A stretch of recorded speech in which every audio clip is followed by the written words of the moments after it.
Okay, so it is with great pleasure I introduce a good friend of mine. FX and I have known each other since, was it DEF CON 9, where we ran into each other out in the pool, and I was trying to keep him supported while he was telling me about his talk, and I discovered he's a really smart guy. So you're going to learn a lot from him, but we have to start with a couple of shots of Jägermeister, so...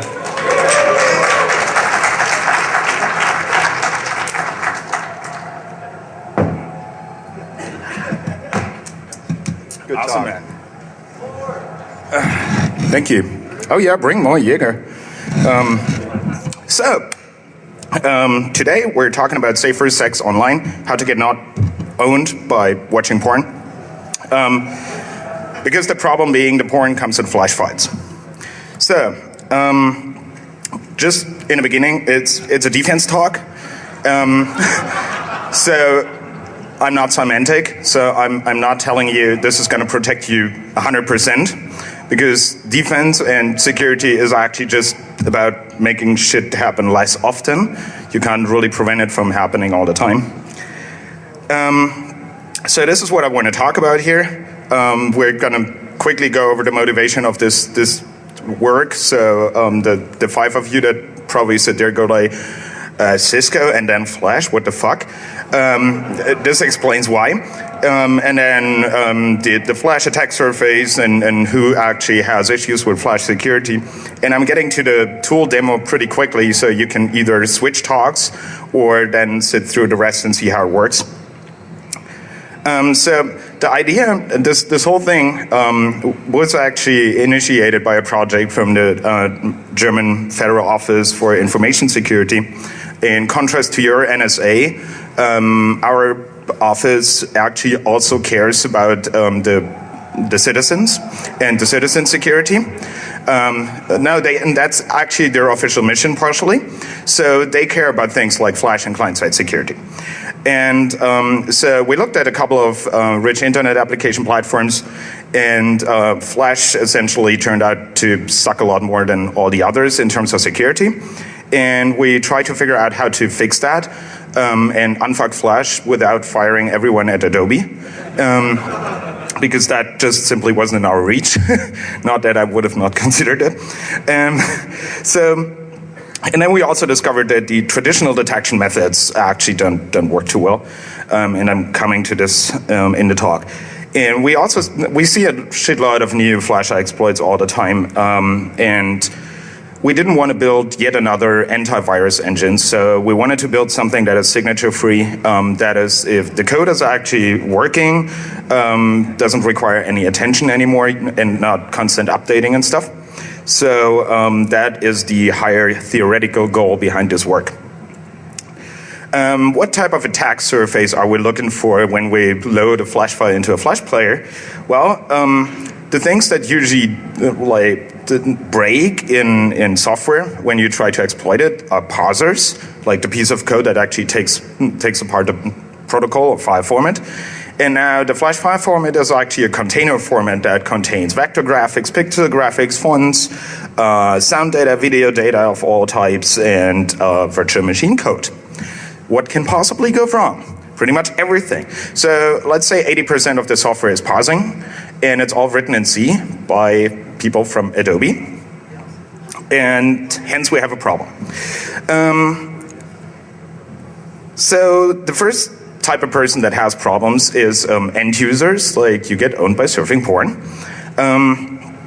What commonly happens is you have a malicious Flash file somewhere in a web page, or malicious Flash is loaded up while you're watching the porn in the background. And then your Flash player plugin in a browser gets popped, and, well, you get owned. And this is, in almost all cases, by modifying the Flash file format in a way that when it is parsed, the parser breaks, like integer overflows and buffer overflows, basically. You also have functionality-based attacks, like DNS rebinding, CSRF-style attacks, where you essentially use Flash to speak UPnP to your home router and open a port so it gets forwarded, or it is used in exploit toolkits. The problem is 97% of all browsers have Flash. And a quote I I heard someone saying was telling people not to use Flash is like telling people to not smoke. That doesn't work. So, what the end user actually wants is something that does Adobe's job, which is validating that the file he is about to load in the Flash player is actually valid and well formatted, because if it's valid and well formatted, then it's probably not gonna make the Flash player fall over. And if you can guarantee that it's well formatted, then you probably have a file that you can watch without getting popped. The thing here is that you actually really want to have that in your web browser on demand. And for end users, performance of such a method for protection is actually critical, as AV vendors know all the time, because people hate to wait for their porn. So if it's, if it loads slowly, then, it's not cool. Unless you grew up in the mailbox times, then, you were used to seeing people in pieces. The other group of people that actually really suffer from Flash attacks are website owners and ad networks. Interestingly enough here, it's not file format based attacks that they're concerned with, it's actually functionality based attacks. So, there is program code in Flash files, and of course you can program your banner to go to a non-malicious URL. Hello. To go to a non-malicious URL, and then it gets uploaded into the advertisement network, and they click on it, they test it, they see it's fine, they put it out into the content distribution network, and then your banner changes behavior and forwards users' browsers to malicious sites. That happened to a couple of news media sites, including the New York Times, so it's an actual problem for them. Their requirements on Flash security are somewhat different. Sure, well-formatted files is also of interest to them because it helps the people testing the Flash files not getting owned. But desired is also the ability to say, well, contractually, we give you banner space to forward to users that click on your banner to this particular URL. If you're diverting it, if you're forwarding them to a different URL, you're violating the contract. The problem is today they can't verify that. They have to trust the code because they get pre-compiled Flash files. And it would be nice for them to say, well, we enforce that the code actually cannot do anything else.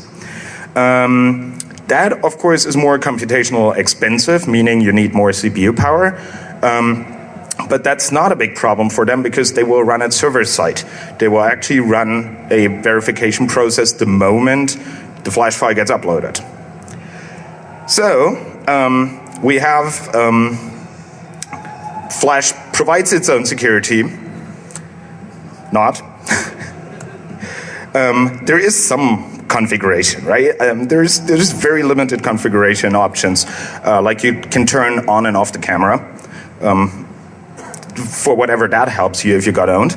And there is the possibility to disable a lot more things, like disable file uploading or downloading. The problem is that sits in some configuration file that nobody actually uses. What the hell's going on next door? Do they have naked chicks or something? And another thing that Flash simply doesn't have in terms of security is proof of origin. So there is absolutely no way that you can tell where the Flash came from. There is no signature mechanism whatsoever. And then there is AVs. So here's the thing about AVs and Flash. Flash files can be, and most commonly are, zip compressed inside. Like the whole thing is zip compressed. They can be uncompressed, functional equivalent, it's just that it's compressed. So when you take the most common malware, GNIDA it is called, no idea who came up with that name. If you upload that to VirusTool, you get a coverage of about 70%. Now this is the compressed file. If you simply uncompress the file, it's still the same file, it's just unzipped. And you upload it again, only 8 out of 40 AVs even detect the most common Flash malware that we've ever seen. So AVs are an epic fail when it comes to Flash. Scratch the part when it comes to Flash. So we had an alternative approach on this. So what we provide is a straight command line program similar to a command line AV. And what it does is you give it a Flash input file that is potentially malicious, and you will receive an output file that is hopefully not. As simple as that. The idea here is that we actually run complete format verification on the file, and then produce a new file for you.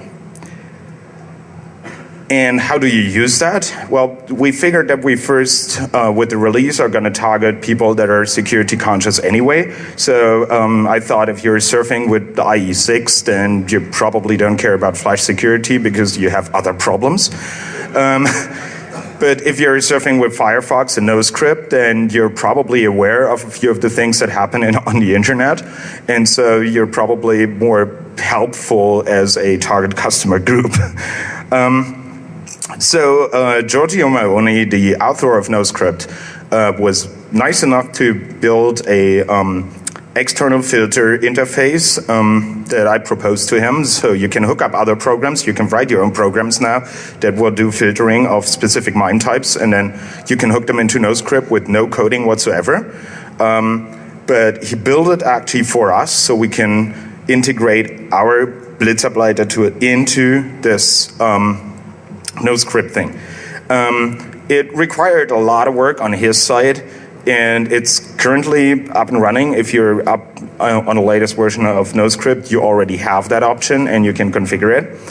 And at this point, we would like to thank Giorgio very much, because it's not like we had to beg him or something. It was sending him one email proposing this, and he's like, it's cool, and then he started writing code. I think I forgot to mention one thing. The name of the tool, Blitzableiter, is a German word, intentionally, just to make it harder for you guys. It is the term that we use for lightning rod, because it turns dangerous lightning into, pretty flashes that don't kill anyone. So that's for the name of it. So here's how the NoScript integration looks like. It's really just the external filters tab, and then you choose the exe file. And he also integrated it into the context menu. So for example, if the tool will not allow you to see a certain piece of porn and you really want to see it, it's one click away to say, for this site, don't run a filter, I want to get owned, the chick is just too hot. So. If you want to integrate Blitzableiter into web pages, that's also a trivial thing since it's command line.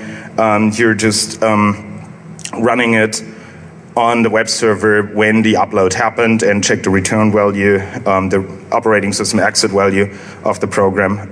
Works the same way every command line AV ever worked.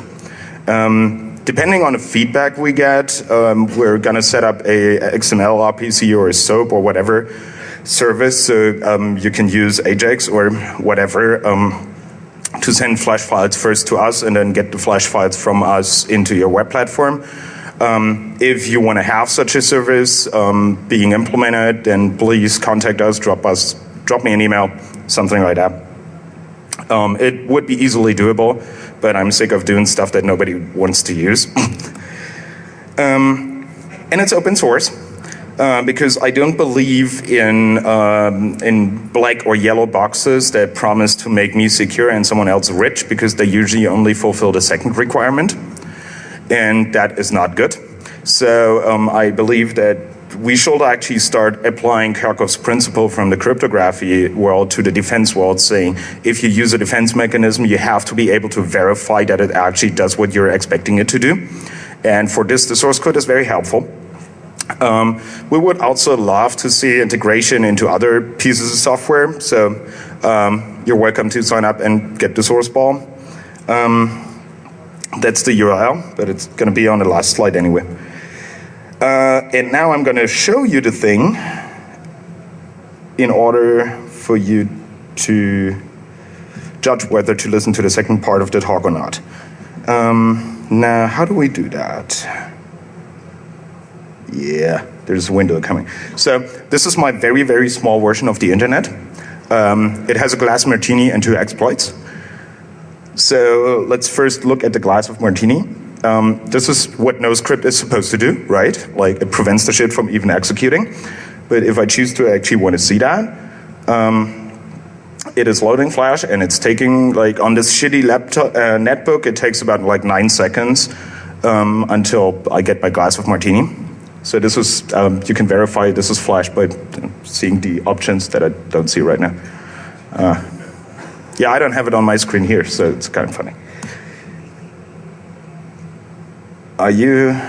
Is that the back button? Cool. So here's an in the wild exploit that for a relatively recent vulnerability. As you can see, I'm going to fire this. And so nothing happens on your side, but on my screen, which is the primary screen, I get a pop-up that looks like this. And it explains that this exploit didn't even bother to set the length fields in the first header, like the first length field ever in this entire file, to set that one right, which speaks volumes of like the Flash player parser, because that would be accepted. So you see 2 buttons. You can just hit escape and it disappears. But to the left there is also a button that says like tell the people they suck. Which sends us this lock, because if we filter the porn you really wanted to see, then you can complain by pressing this button. So, and then, you get a replacement file. You can actually configure the replacement file, so if you want to flip the finger at exploits, you can do that. Let me see. Back button? Cool. Here's another one. I actually had to figure out what the vulnerability was and write this trigger for the vulnerability myself. So this one actually cares about setting the length fields correctly. And here you see first I see it, a more concrete example of how far we go down. I'm going to mark this here. Yeah, well, I had to mark it first. So this is where we actually go down into the bytecode, and one of the individual bytecodes had an invalid argument, which will exploit the Flash player, but the format verification has caught it, and would have caught it before the vulnerability was found, because we're verifying the entire format. So this is what you get. Are you impressed?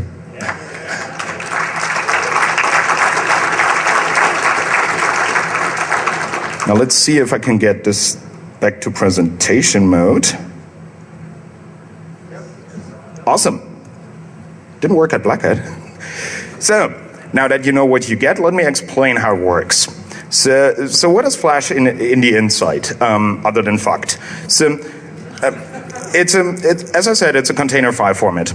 But it is heavily version dependent. Every data structure in this file format is extremely version dependent, and the version is set right in the beginning in the header. So the file declares what version it is, which influences a lot of things, how the Flash player behaves, but also how the data structures look like. The problem with Flash, or one of the problems with Flash, is it's all the way backward compatible to version 3 of the file format. So, as someone said, trying to be backwards compatible is like trying to stay close best friends with all your ex-girlfriends, and we know how good that works. That's a real problem. I already mentioned that you can compress Flash files, but that really doesn't matter too much. In principle, the file format is composed of tags, and tags are simple type length value data structures like containers, in which then specific data structures for this tag type reside. A few examples of tag types. You have control tags, you have that essentially like start and end the movie and set labels and bullshit. Then you have things that display objects, and we're going to talk about these more later. You will actually notice that those tag types here, they have something like, they have numbers behind them sometimes. So place object and place object 2 are 2 different tag types. in place object 2 actually doesn't place two objects as you would first assume, but it's their second attempt to get the data structure right. By the fact that we have a place object 3, you see how well that went. And that's a reoccurring pattern in Adobe's design, is like even opcodes have second and third versions.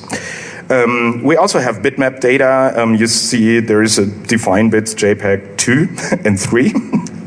I don't know, like how hard can it be to not fuck up a JPEG data structure? But anyway, and they have a special tag type that is a button, which is nothing else than a shape, but it has functionality connected to it. Here's an example of a data structure. So they tend to lend themselves very nicely to buffer overflows and integer overflows because they have a shitload of length and counter fields, and they're all 32-bit long, and they can easily contradict each other by design. Which if you set, in this case, if you set one of the length fields on a negative value as marked out demonstrated in 2007, you can exploit the Flash player. One of the many ways you can do that. So what Blitzableiter does is what I call normalization through recreation. So we ensure we parse everything that we find in the greatest detail we can possibly do based on the specification. We're really strict on enforcing that all the cross-references and all the relations between length fields, pointers, indexes, all that are really, really completely tested and completely understood. Once we did that and could make sense of the porn, we throw away the original file and create new porn based on the information we parsed out. That has the benefit of providing perfectly clean porn to the Flash player, so you don't get owned. It also makes writing stable exploits a bitch because all the offsets change all the time. And that's essentially what we do, and that's essentially what I call normalization. How do we do that? So first of all, we're writing yet another parser for Flash, so we don't want to increase your attack surface. We want to decrease it, right? So we better not write the parser in an unmanaged language. We're using the .NET runtime to ensure that things like out of bounds and integer overflows will be called by our runtime and not by our code. If we would check for all the possible integer overflows in a file format manually in C code, we A, would fuck it up. Well, I most certainly would. And B, it would be a lot of code. Why would I do that? There is a runtime for that. It also means it runs nicely on Linux and BSD because it targets .NET 2.0, so it's perfectly binary compatible with Mono 1.2, which is currently shipping on most Linux platforms. And, you know, Mac users can kiss my silly ass. It was their choice when they bought it. So for all the TLV data structures that we have, not just the tags, but everything that is like type length and then block, we just move it into individual memory streams and operate on those memory streams, because then every out-of-bounds operation will actually throw an exception, and it does. The parser only accepts data structures that are documented in the Swift file format specification, which unfortunately is not very commonly updated. So if there is undocumented opcodes or any other bullshit going on, we're going to reject the file. And the parser also verifies all the version dependence, so you cannot claim to be a Swift version 6 file and then use some advanced functionality from version 8. Here's an example on why running on a .NET CLR is so cool. The exploit I mentioned before, 2007-0071 from Marked Out. If you're trying to read this into Blitzableiter, this is in the code where the actual exception is triggered for the negative value of the scene count. So the runtime caught it right there when we parse it. And that is fantastic. And this is what you get as an output later on.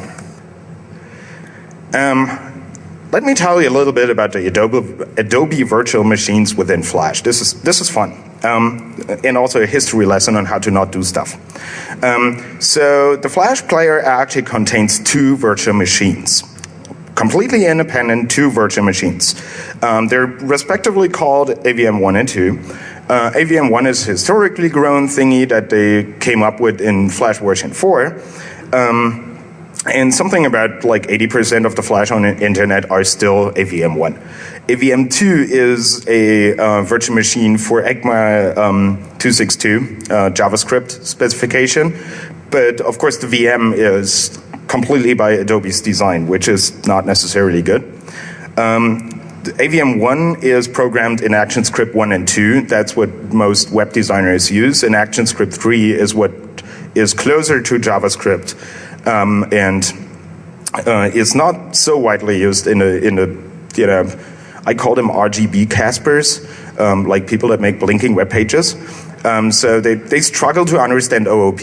So the whole JavaScript object and event handler idea just escapes them.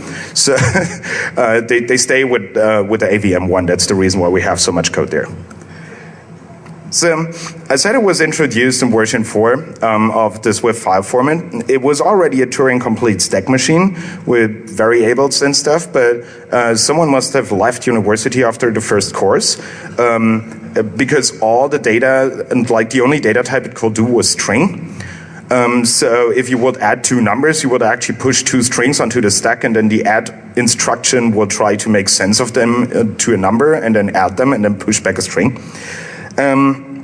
In version 5, they realized that's a shitty idea, introduced type variables, and also introduced a constant pool. Someone must have made it through the first 20 pages of the Java specification.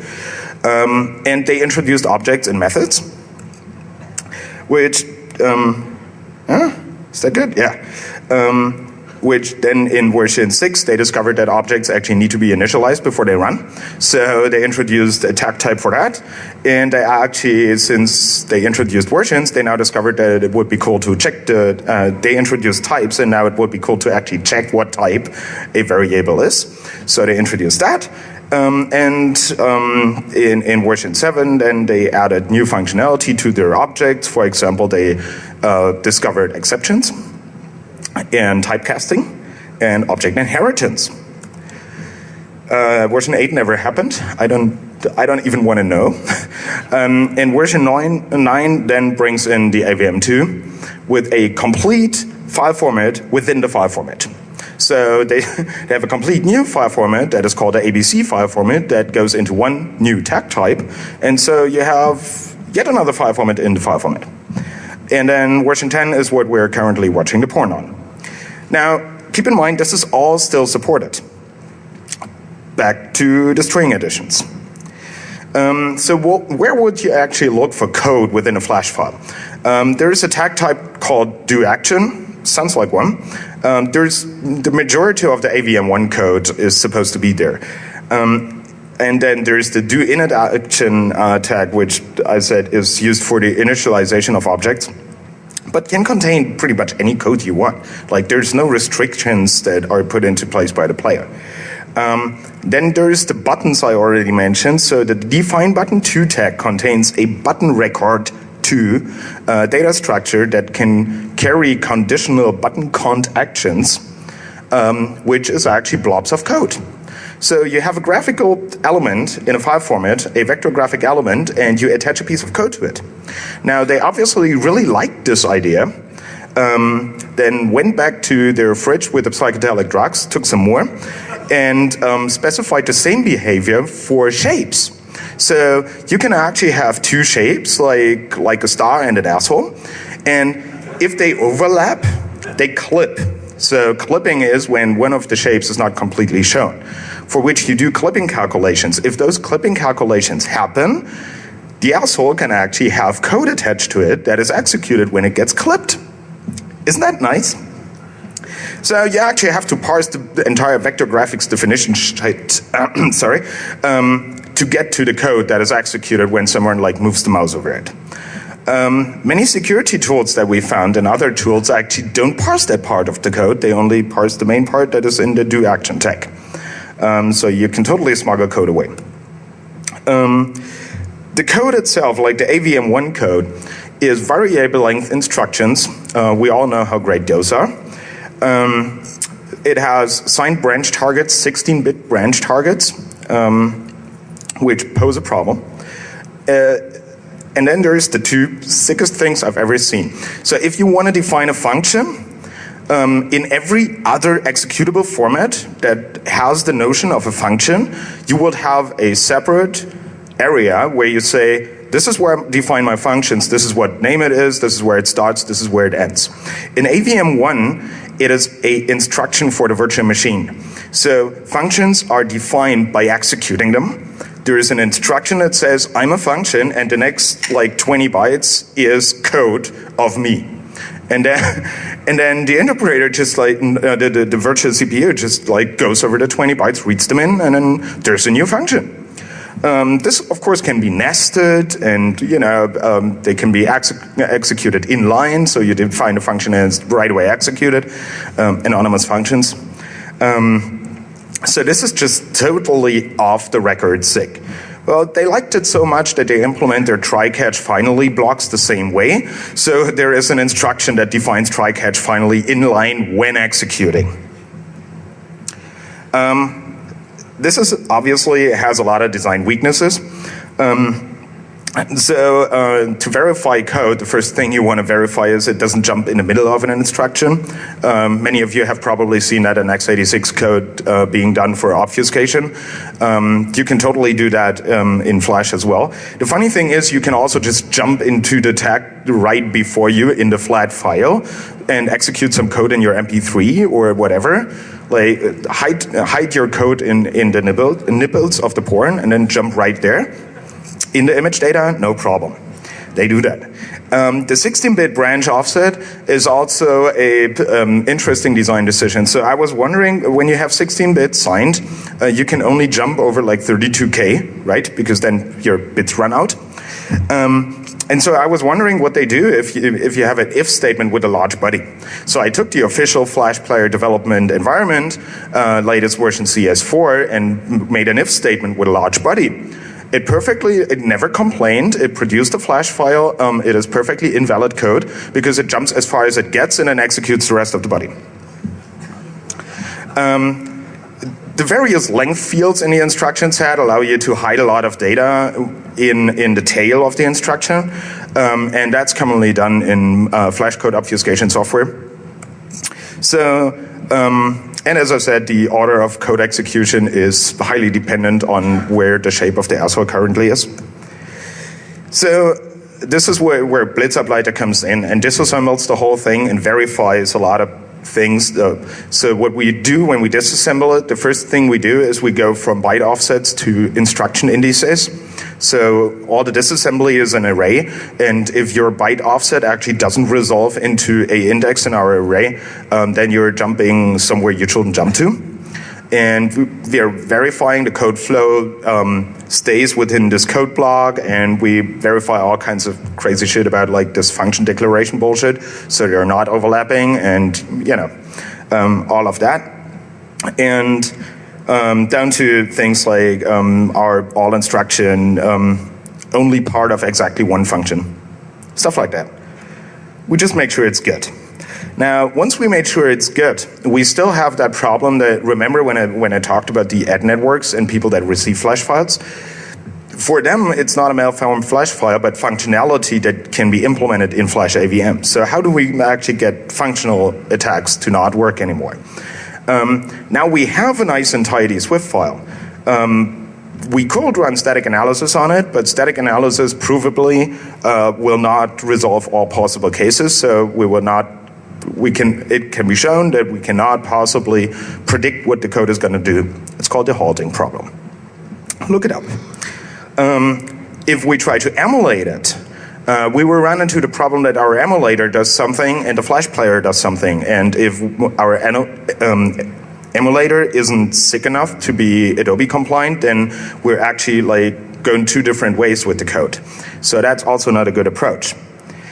However, when you do runtime analysis, like if you have the specimen, what you usually do, runtime analysis, anywhere in disassembly, you set a breakpoint at the point of execution, let's say the syscall. And no matter how much obfuscation was going on before and how complicated the argument was compiled together, at the point of the syscall, you just set a breakpoint and you see what the argument was. So we want to do the same thing with the flash files. The problem is we're not part of the show anymore when the porn gets played, right? We already produced an output file. We're not debugging the flash player. But what we can do is we can actually patch the AVM code to do the check we wanted to do right at the point of execution. And this is what we do. So here's an example. There's action get URL to, second attempt in getting the opcode right. That actually is the most common function that forwards your browser to a different URL and is used by most of the downloaders, like the Flash downloaders that just download like scareware onto your machine. So when we handle the Flash file, for example, we know its origin. We know where it came from. No script passes this on to us. So we can actually patch more strict same origin policy checks into the Flash code itself than the player would actually do. And this is how it looks like in a code flow graph.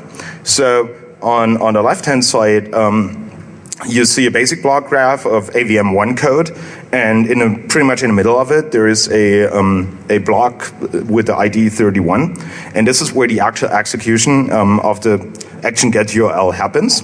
And before that, he's pushing the arguments on the stack. In this case, for example, it's pushing arguments out of the constant pool on the stack. I'm coming back to those cases in a minute, but just notice that there's this one block where the actual action is fired. All opcodes start with the word action, so don't feel silly or like a movie producer when you work with this shit. It's totally normal to say action every 5 minutes. So when we patch it, this is what comes out. So you see that the one basic block with the ID 31 was split into 3. The upper one doing the validation and a string comparison, a strict string comparison between where the Flash file came from and where it wants to forward to. And then if it's happy with the comparison, it forwards the browser. If it's not happy, it's just cleaning up the stack and not doing it, which is what we wanted. So just to give you a feeling, there's a complete assembler for AVM1 and 2 in Blitzableiter. You can write Flash assembly and text files and use that as a replacement, so you have a pretty high level of freedom. So this is the assembly for AVM1 to how it calls methods, and on the right hand side you see all the instructions you need to execute to even figure out which method of which object is called. So you see it's a lot of code that goes into just finding out what the method of the object was.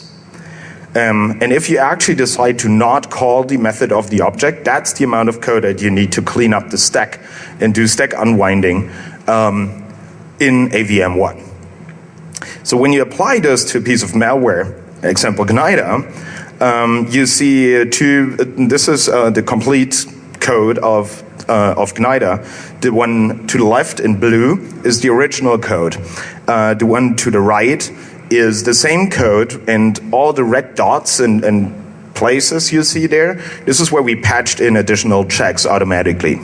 You see it's quite a code inflation, so we're looking at 250% code inflation just to check that it's not doing something evil. I mean, it's still nice because it totally protects you. Every single call is protected, but it inflated the code way too much, and so maybe the porn starts no longer being fluent. And you also run into problems with the signed jump targets, because like the stuff you patch in is too big, so you can't jump over it anymore. So therefore, we introduce static analysis into it. We can provably not determine every single call argument, especially not the dynamically generated, but we can try to prove the static generated. We can prove staticness for individual arguments. For that, we just need stack tracing. So what we do is we trace the stack back on the individual instructions, and if we can tell it's a static argument, then we do the check right there and don't patch the check code into the Flash file. In order to determine the values, we actually need to obtain a code flow graph as well, because of course, the constant pool is not part of the file format, but it is another instruction. So, since the constant pool creation is an instruction, you can actually overwrite your own constant pool in your own code. So we actually have to do a complete code flow analysis in order to figure out which constant pool currently is on. On top of that, we're still a little bit working on, but it's already part of the code, on higher level verification. So you can essentially say, this is the object, this is the method, and I want to have the following string comparison with the second argument of this method call, no matter if it's AVM1 or 2. And how that works right now is we have our own virtual machine, actually 2, which get executed with individual parts of this question, like give me the second argument to this instruction here. And there's 2 possible cases. It's a static analysis engine, so it executes this step and tries to figure out the second argument. If it cannot provably figure out what the second argument is, or it can prove that it is a dynamic argument, then it will emit the respective, then it will stop execution, and then we run the same process again, but in a different mode. Instead of trying to prove staticness, it will actually emit the steps that it took in the first run as AVM1 code or AVM2 code. This allows us to have very small pieces in those steps and ensure that our static analysis tests and the tests we do in the actual AVM1 code are functional equivalent. Because otherwise we run into the problem that we test something different here than there, and that's not very useful. So we recently introduced AVM2 into Blitzableiter, so both AVMs are now covered. There's an interesting bit about the AVM2 specification, the ABC file format that I said they put complete file format into the file format. So there's an interesting thing here. There was apparently one one-eyed guy between all the blind. And he wrote the specs, so he tried really hard to be smart, and he actually had a good trick to prevent all his less talented colleagues at Adobe from having integer overflows. He will actually put like all the length fields and counter fields are 30-bit, not 32-bit. So if you're an untalented programmer, you can add 4 of them and still not have an integer overflow. That is actually pretty smart. However, when you take the official Tamarind is the open source implementation of AVM2, and it's pretty much the official thing. So it's Adobe people writing it. When you look into that, how they parse it, this is their C code. Of course, they write it in C. Nothing can possibly go wrong. This is how they parse the 30-bit field, and if I may direct your attention to the third line at the bottom, they're actually parsing 32-bit. So this one guy was actually pretty smart, but yeah, he was pretty alone. Other than that, AVM2 is design-wise a lot closer to its predecessor as it should be. They finally figured out that you should have one constant pool, and they finally figured out that you should not define functions by instructions. I'm very grateful for that. The stack tracing is a little bit harder, but it's, yeah. So the end goal is to really have it all unified, so for whoever wants to enforce rules in the code, that the definition is high level enough for them to model their contractual requirements into actual code patches. So what happens when we use our tool? So far, not a single exploit that we have a specimen of actually managed to pass through the Blitzableiter tool. Most exploit code, as you've seen in the demo, doesn't even bother to set the length fields right, so we cache it very early. But even those fixed actually never went through. There's 2 where I don't have a actual exploit. Which pretty recent from this year that exploit JPEG parsing. So they even managed to fuck up the JPEG parser. This one would state right now still pass through because we're still not validating media content within the Flash file, but all the others were blocked. And all the recent vulnerabilities that came out were automatically blocked because we don't need fucking signatures. We're using it for a while already. It does play porn. YouTube works, YouPorn works. Yeah, and just in case something doesn't work, you can also like turn off individual tag type parsers. So if you find that the tag type parser for fonts misbehaves on you, you just turn it off in the configuration. And remember, there's also the complain button. Flash files with code obfuscation employing, like Hulu.com, will get rejected because we cannot prove that the code flow doesn't do anything shitty.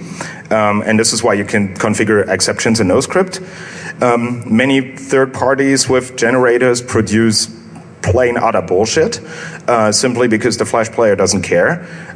We do, so if you have third parties with generating code anywhere in your company, I would be grateful if you would try whether it's Eden or not. And if it's Eden, then go beat up the people that create this Flash. At this stage, we really need people reporting compatibility issues. So if the tits are green instead of blue, complain, because that's something we cannot automatically test for. And there's just so much porn you can watch per day. And it's also highly annoying. We only, it's HTTP. You can sniff what we log when you press complain, but it's just what you see in the dialog. But I would ask you, if you're trying out this tool, really complain if shit doesn't work. Otherwise, we can't get it to the perfect stage where we want it. If it does this to you, I also want to know. But the complain button will send it to Microsoft, so you actually would have to send me an email or go to the website where you can file bugs against me. I'm already at conclusions, great. So essentially, we're pretty confident that Blitzableiter, by principle, first and foremost shows that signature-free recreation is a valuable way and alternative to detection paradigm, to AVs, by enforcing, by having secure parsers in managed languages and enforcing a structure that is documented and is strict. You make it a lot harder for people to get through this to the broken parser at the end where you feed it to. We also think that automated code property verification and enforcement will be really interesting and useful for people that have that requirement and are also more applicable to other file formats. And we hope that this tool will actually decrease your attack surface and will allow you to not get owned when you surf porn. Here's a couple of people working on this. Robert is one of our interns. He works on this code quite a lot. He hates Adobe as much as everyone else who wrote parsers for their file formats. Dirk is the guy who actually managed to be the free time for me so I can work on it. And Mumbi is just general awesome and actually plays tonight at the Freak Show. So if you want to hear some good electronic music, come by. And that was it, and I think I even have time for Q&A. And I have one more Jägermeister.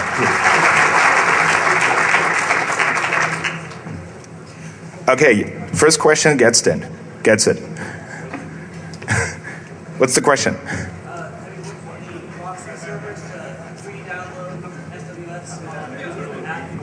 Proxy integration for Squid is trivial. It's just command line. It really runs. You can put it into Squid, into a filter interface, and because it takes input and output. That's absolutely trivial, but you can also link it into other code. It's a library. Okay. More questions? Did the goon just steal?